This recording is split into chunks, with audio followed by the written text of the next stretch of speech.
Hey, welcome. And this is kind of the first of a few live training sessions I'll be doing either on a Thursday or Friday morning each week here in the Facebook group. Actually, in both Facebook groups uh, that I have, and the purpose is to kind of introduce you to um, low heart rate training and all the other aspects that apply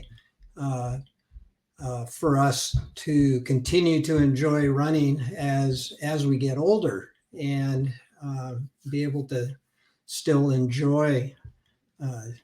enjoy the whole running gig, even as we get into our 80s and 90s. And my goal is to run till I'm 100. Uh, so that's kind of my focus. But today I wanted to do just a brief overview uh, about low heart rate training. So if you're not familiar uh, with what that is, you need to get with it. I just pretty funny. I just saw this article uh, in GQ.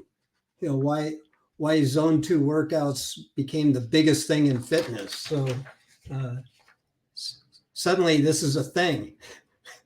Isn't that great? It's this type of training formally has been around for over 30 years, but it's been a hard nut to crack for a lot of people to get involved because it is pretty unique. And uh, so first of all, low heart rate training is kind of comprised of a variety. I mean, you might have heard of the Maffetone Method. You might have heard of Zone 2 training. All this kind of goes in the same bundle. And essentially what it is training via heart rate rather than your pace.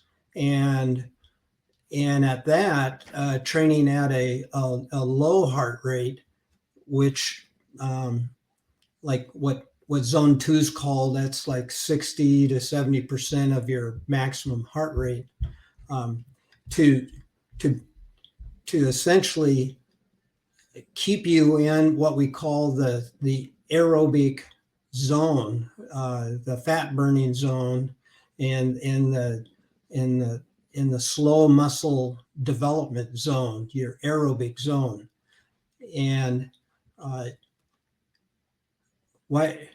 why we would want to do that is that this forms the base of your fitness. Having a strong aerobic fitness base, having strong, powerful, slow twitch muscles support everything else that you may want to do in your fitness journey. So it's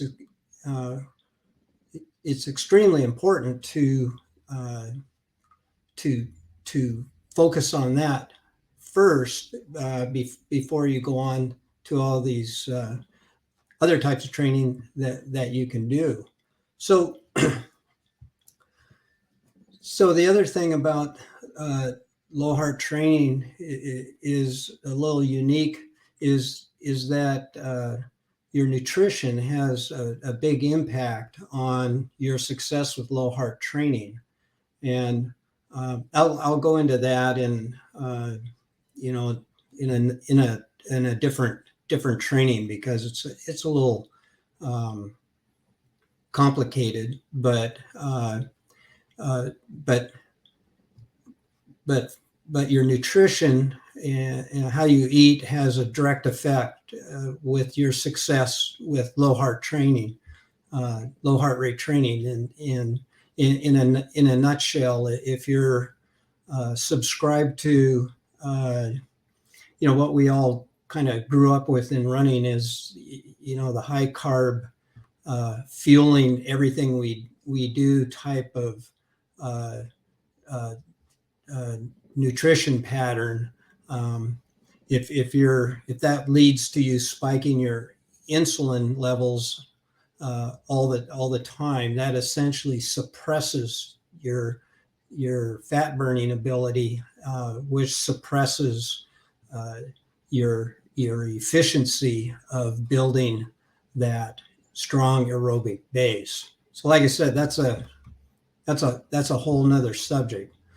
But so in a nutshell, um, low heart rate training is based on heart rate, not pace, and it's based on running uh, below your aerobic threshold, which is um, where your aerobic system starts switching over to your anaerobic system. So you want to be training in your aerobic system to have success with this, and that's kind of the basis of it. So one of the questions I get all the time is, how does the Maffetone method work? And Dr. Phil Maffetone came up with this like over 30 years ago, basically because he was working with runners and was noticing they were not developing in the way he knew they could. So he came up with a formula that was very, very simple, and it's essentially a very conservative way to set a training heart rate so that you're squarely in that aerobic zone of training to get the maximum benefit of building your aerobic base and that strong slow twitch muscle base. And his formula is basically just 180 minus your age, and he has a lot of factors that can adjust that up and down. But what I found out is even though it's been very successful, I mean, back in the 80s, Mark Allen won like 6 world triathlon championships in a row. No one could even touch him after he started working with Dr. Maffetone, because he was running the same speed as everyone else, but at a much lower heart rate. So it just wasn't that difficult for him, and he just crushed everyone. And we're not elite athletes, but the whole idea of being able to run effortlessly is based on building a strong base, and that's what Dr. Phil has been working on all these years. The problem, what I ran into, is all the data that he's compiled over all these years is basically for runners under the age of 60. So when you start to, if you get interested in following his method, and you're in your late 50s or 60s or 70s, basically the formula doesn't work. It just ends up the calculated heart rate is too low and just basically difficult for us older runners to maintain running at that pace. So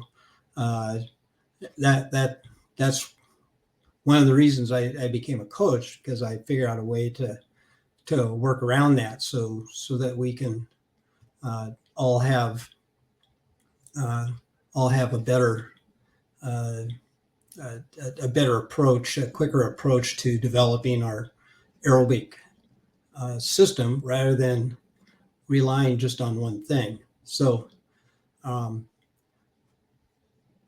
so for a runner, a runner in their if they're 55 years old, 180 minus 55, that's about 125 beats per minute. So, and what I suggest, if you've never tried this, just try running at 125 beats per minute without,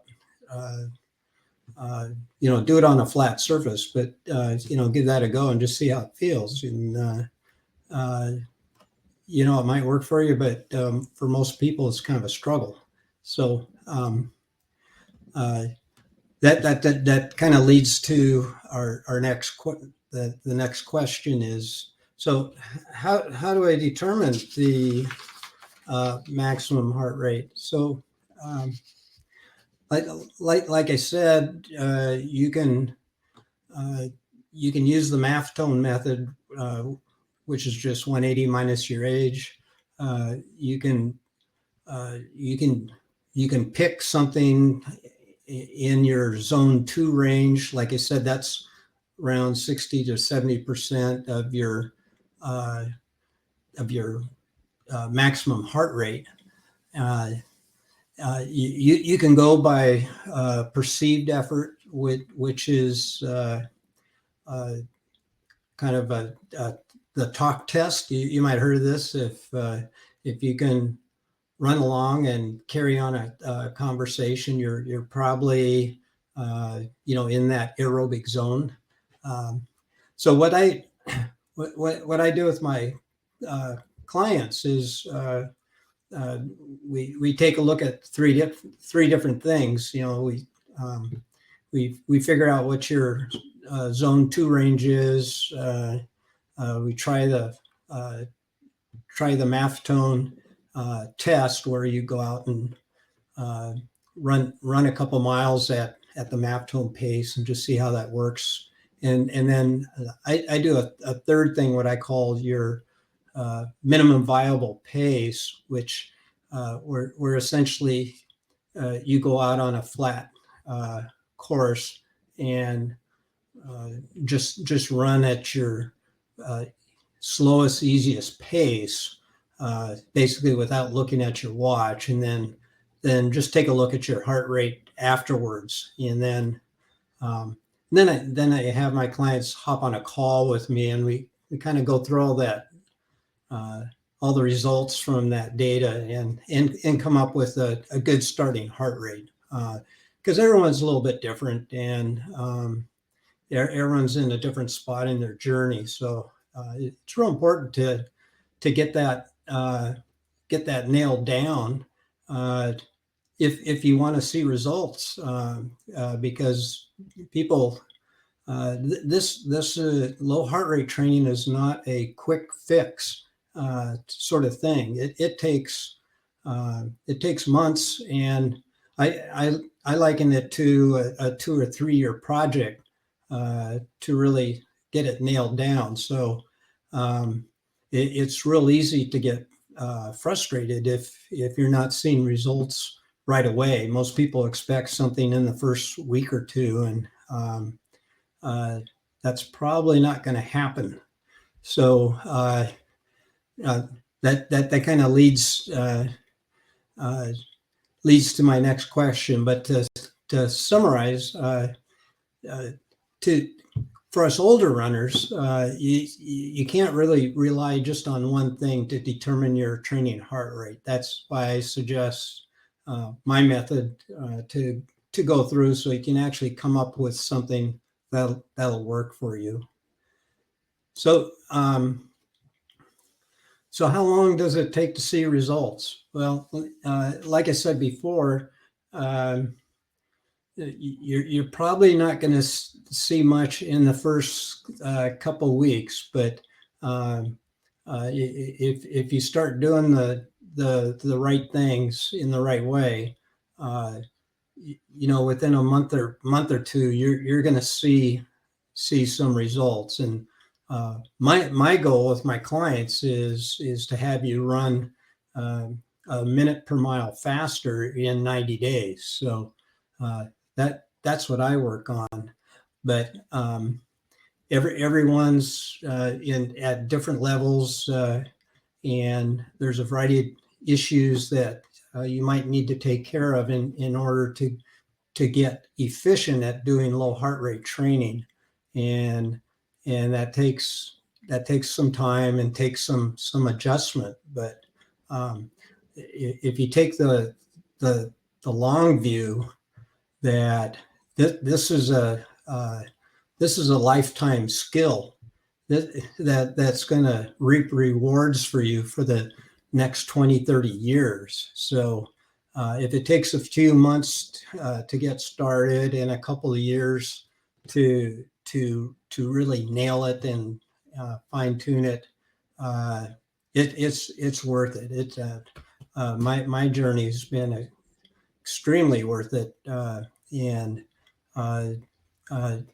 I think anyone who has had success with low heart rate training will say the same thing. So so the last question is, well, how do I incorporate this into my training? And whether you just run for the fun, or you like doing a few races, or you're an actual competitive racer, uh, this type of training can work for you uh, at any level. And there, I look at it as there's kind of two uh, two ways to incorporate this into your training. Ideally, you want to have a period of what we would call base training, and that's where you're doing essentially 100% low heart rate training, uh, every run, every week, and you would do this for 3 to 6 months. Um, and this is that building your base, building your aerobic base, so that you can perform better when you are ready to start doing your events. And the second phase is where you drop into more of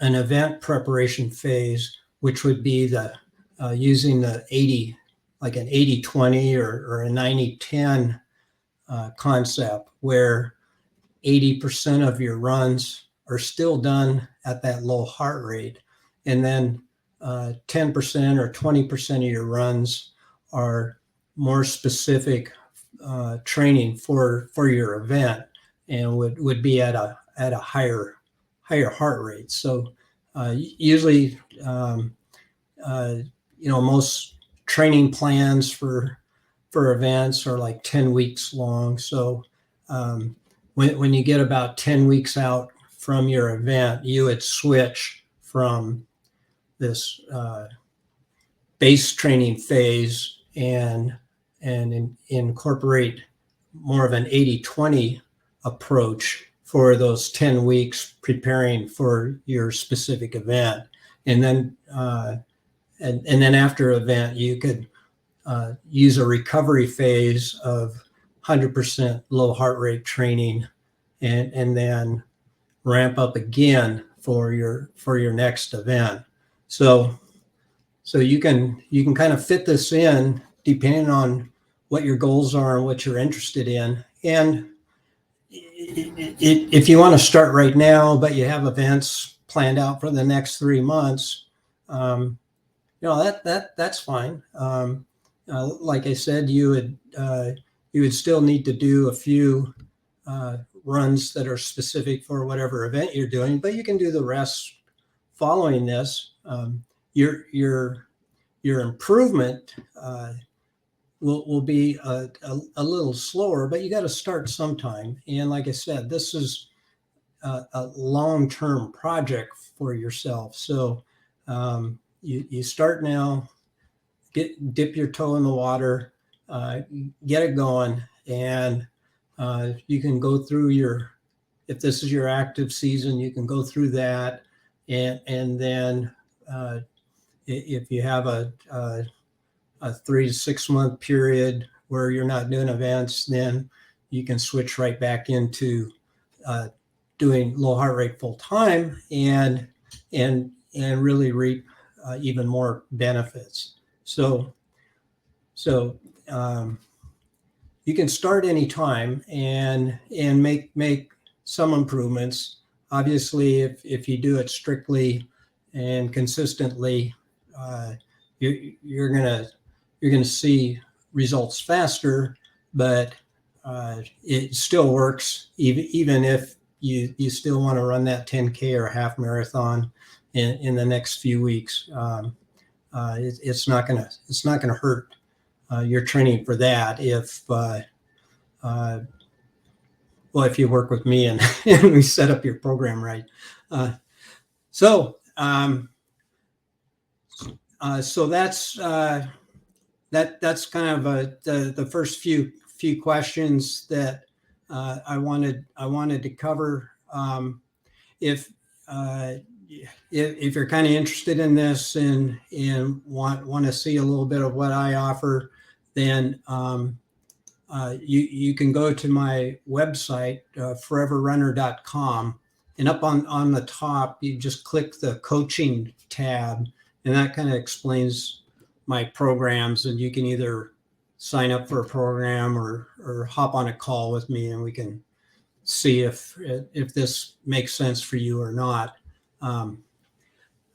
Probably, I think next week, I'll kind of go over the most common mistakes I see people doing. We'll do another little video on that, and then obviously, if you have any questions or comments, just put those down below, and I'll try and incorporate your questions in the next video. And I know on Facebook these lives just kind of disappear, so I'll put a replay on my YouTube channel, which is Herb the Forever Runner, because then it's easy to find and all that. So anyway, thanks for watching. I hope I hope you can see some benefits for doing low heart rate training. I think you'll find that running by heart rate rather than pace, running is much more enjoyable. It's very much less risk of injury, of overtraining. It's just such a great and enjoyable way to experience the running culture that I would really hope that you kind of check it out. And as I said before, if you need some help, I'm here. So thanks, and I'll see you guys hopefully next week.